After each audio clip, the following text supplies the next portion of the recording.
So when they fledge and they end up on the ground like babies do, then we ban them at that point. Okay. But for a variety of reasons, there are some sites that we don't have access to ban the young falcons, Okay. which is You fine. said there was some on the Bond Bridge? Right near the Bond Bridge, Contacted? Bob Anderson, they historically have nested on the Bond Bridge, and then Bob Anderson put up a spot at the Hibstack.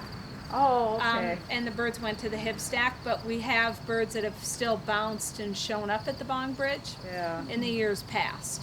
So we've got nearly 60 territories in Minnesota alone right now that at least one bird is on territory. We probably have about another 20 to 30% of sites out there that are up on the Iron Range, boundary waters that we're not aware of, just because of time to try and locate all those spots, get access to them would be a one-day trip to do one site. Resources we have. So we're still banding and monitoring the majority of the young that are out there. So is it important to have a 100% banded? It's important as far as we're concerned just to try and help us monitor the population. The species was federally delisted August of 1999, and as part of the delisting program with any species, it's what the wolf program is going under right now. Bald eagles have done it, peregrine falcons once every 3 years. We have select sites that we monitor for production. So when we have a banded bird, that really helps us tell the survivability and what those birds are doing out there in the wild. And we're finding out more and more about the birds. We had nearly a 20-year-old female that we banded in Golden Valley. She nested in City Hall for at least 12 years of that time. And she holds a longevity record for peregrine falcons in North America through the Bird Banding Lab. So the banding tells us we know wild peregrines we have a number of birds that are in their upper teens, 16, 17 years of age. I didn't realize We're that they had such studying longevity. migration. We've had some of our birds show up down in Costa Rica, Cuba, parts of South America, northern South America, Venezuela, Brazil. So all that banding and monitoring that we do really gives us a good idea of how well the population is doing, what the survivability of a bird is, how many young a bird may produce in a lifetime.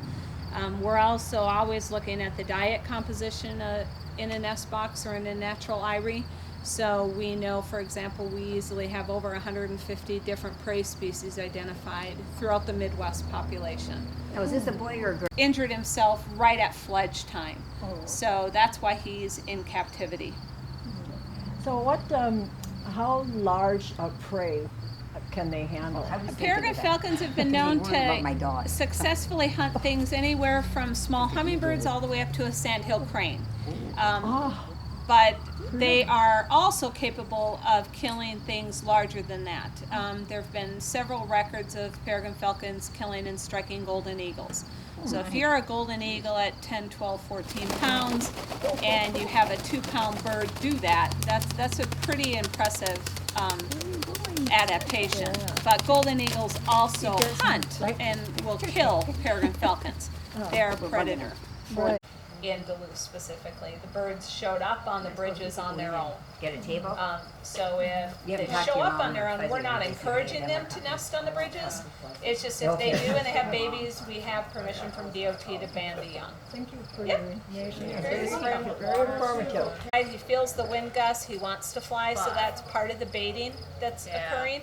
It's also migration season, so especially in the spring and fall, he ggets a little bit more antsy when he's outside, just wanting to be on the move, do something. I guess I missed this because I just showed up. No worries.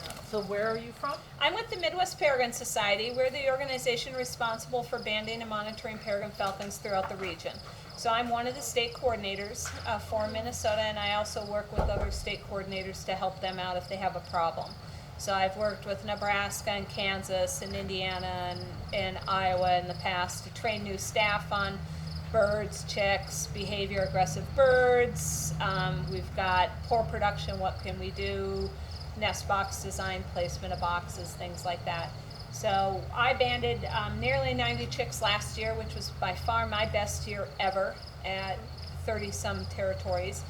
And most of those, for me, just because I've got the whole North Shore, I'm doing about 50% cliff and about 50% nest boxes. A couple of bridges.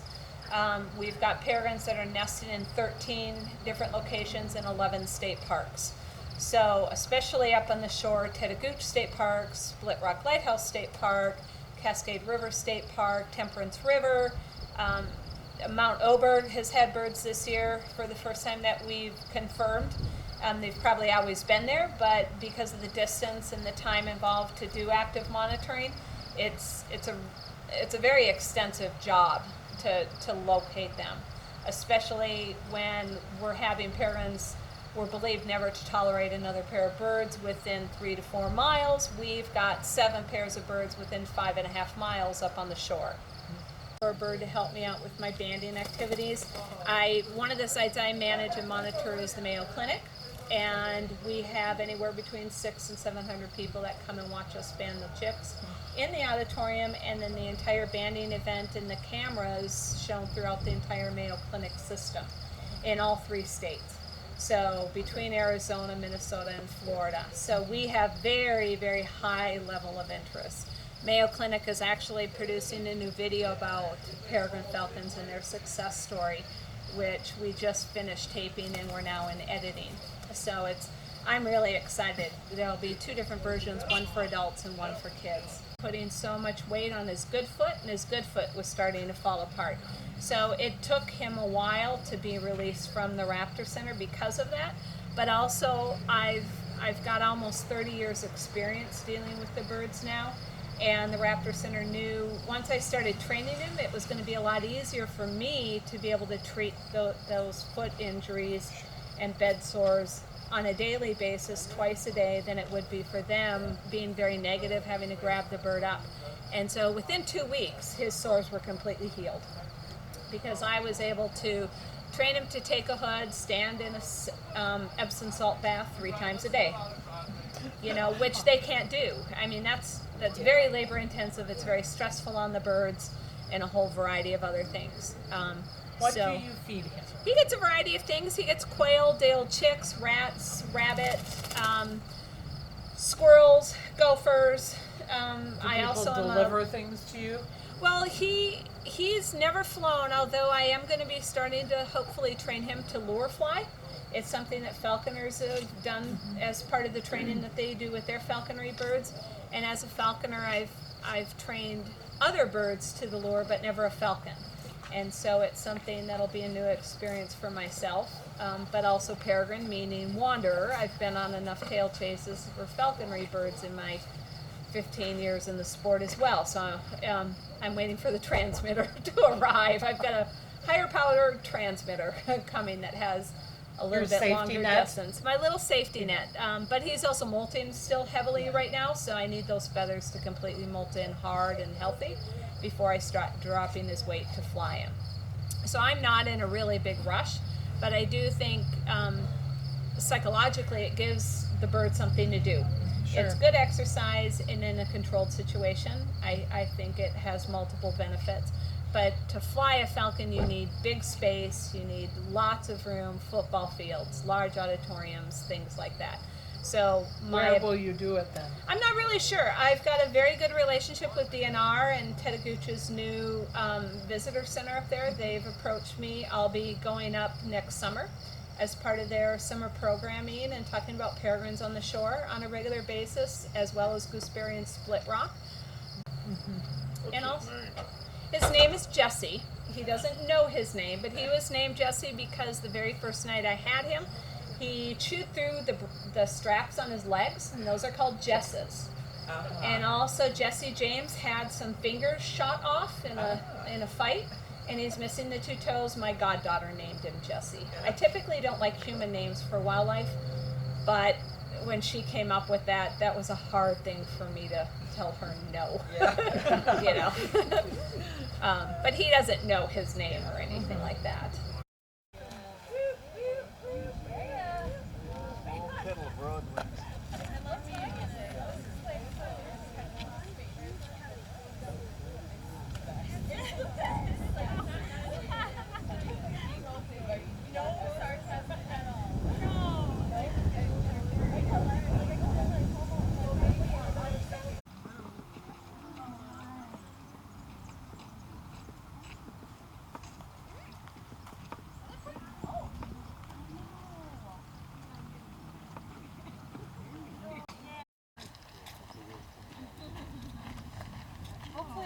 too far over the lake. That did. Yes, I've noticed that there are How was it? 144.